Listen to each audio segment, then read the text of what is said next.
نیت اسلام میں بہت ہی سمپل چیز ہے، دل کا ارادہ۔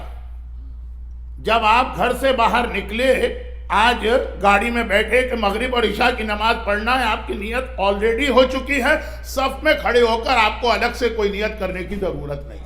پرانے زمانے کے مرجع، پرانے سے مطلب پھر میں کہہ دوں ہمارے دادا کے زمانے کے نہیں، 600 سال پہلے کے، 700 سال پہلے، ان کا یہ نظریہ تھا کہ جب آپ نیت کریں تو یہ بھی مینشن کریں کہ جو عمل آپ کر رہے ہیں یہ واجب ہے کہ مستحب ہے۔ لیکن 700 سال سے یہ بات طے شدہ کہ یہ سب کہنے کی ضرورت نہیں ہے، کہنا تو چھوڑیں، مغز میں یہ خیال لانے کی ضرورت بھی نہیں ہے۔ ہر عبادت کی نیت صرف قربتاً اللہ سے ہوتی، یہ کہنے کی ضرورت نہیں ہے کہ غسل جنابت کرتا ہوں واجب قربتاً اللہ، غسل جنابت کرتا ہوں قربتاً اللہ، نماز مغرب پڑھتا ہوں قربتاً اللہ، اور جتنے بھی اسلام کے واجبات ہیں، میں ٹائم کو بھی دیکھ رہا ہوں۔ قربتاً اللہ کا مطلب کیا ہے؟ اب یہ ٹرم ہے، اردو زبان والے کہیں گے قربتاً اللہ کا مطلب ہے اللہ سے قریب ہونے کے لیے، نہیں۔ جب نیت میں آپ قربتاً اللہ کہتے ہیں یا فقہ میں قربتاً اللہ کہتے ہیں، اس کے یہ میننگ نہیں ہے۔ یہ تو ڈکشنری کے میننگ آپ نے بتا دی، قربتاً اللہ مانے اللہ سے قریب ہونا۔ اگر ڈکشنری کے میننگ پہ آپ کو جانا ہے تو وہ والے مسلمان ٹھیک ہیں، یا وہ جو شیخ امامی فرقہ کہ صلاۃ کے ڈکشنری میں میننگ ہے دعا، وہ کہتے ہیں کہیں بھی جمع ہو کے دعا کر لو، صلاۃ ہو گئی، کیونکہ ڈکشنری میں واقعاً صلاۃ کے یہی معنی۔ حج کے معنی ہے کسی کی زیارت کرنا، تو بس جا کے اپنے ریڈر کی زیارت کر لو، حج ہو گئے۔ عبادات میں ڈکشنری کے میننگ نہیں چلتے ہیں، یہ ٹرمینالوجی ہر زبان میں، ہر علم میں ایسا ہوتا، دین میں اور یہی فقہ میں۔ قربتاً اللہ کے معنی ہیں، یاد رکھیں یہ لفظ لوگوں کو دھوکہ دیتا۔ قربتاً اللہ کے شریعت میں معنی ہیں اللہ کے حکم کی وجہ سے، میں غسل جنابت کرتا ہوں اللہ کے حکم کی وجہ سے۔ جب آپ یہ کہہ دیں گے تو چاہے واجب حکم ہو چاہے سنت حکم ہو، سب آٹومیٹک اس میں آ گئے۔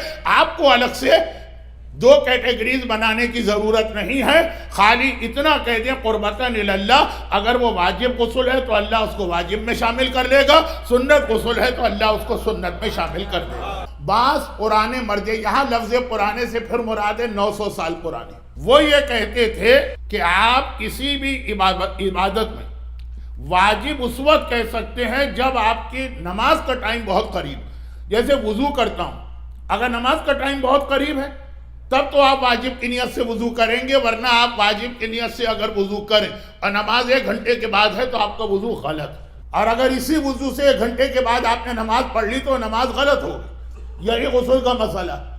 لیکن آپ 1000 سال یا 900 سال پرانے مسائل پر اتنا ٹائم کیوں لگا رہے ہیں؟ اور آج کے مراجع تو کہتے ہیں کہ نماز کا وقت ہو کہ نہ ہو، قریب ہو کہ دور ہو، واجب اور سنت کے لفظ کو نکالو، خالی قربت کی نیت سے وضو کرو۔ لیکن اگر واجب کی نیت سے بھی کر لیا وضو یا غسل اور ابھی 2 گھنٹے باقی ہیں، تب بھی تمہارے وضو اور غسل میں کوئی فرق نہیں ہے، صحیح رہے گا۔ نیت کے بارے میں دوسرا سوال یہ ہے کہ کیا جمعہ نماز پڑھتے وقت یہ کہنا ضروری ہے کہ نماز پڑھتا ہوں جمعے کی، مثلا نماز پڑھتا ہوں جمعے کی واجب تخیری قربتاً اللہ، واجب تخیری، جمعے کی نماز غیبت امام میں واجب تخیری ہے اکارڈنگ ٹو آور کرنٹ مراجع۔ Is it mandatory to say واجب تخیری ایز پارٹ آف نیت؟ جب واجب کہنا بھی لازم نہیں ہے، کمپلسری نہیں ہے، مینڈیٹری نہیں، تو واجب تخیری تو پھر اس کا بچہ، جب باپ ہی دنیا میں پیدا نہیں ہوا تو بیٹا کہاں سے پیدا ہوگا؟ تو جب واجب کہنا ہی ضروری نہیں تو واجب تخیری کہنے کی بھی قطعاً کوئی ضرورت نہیں۔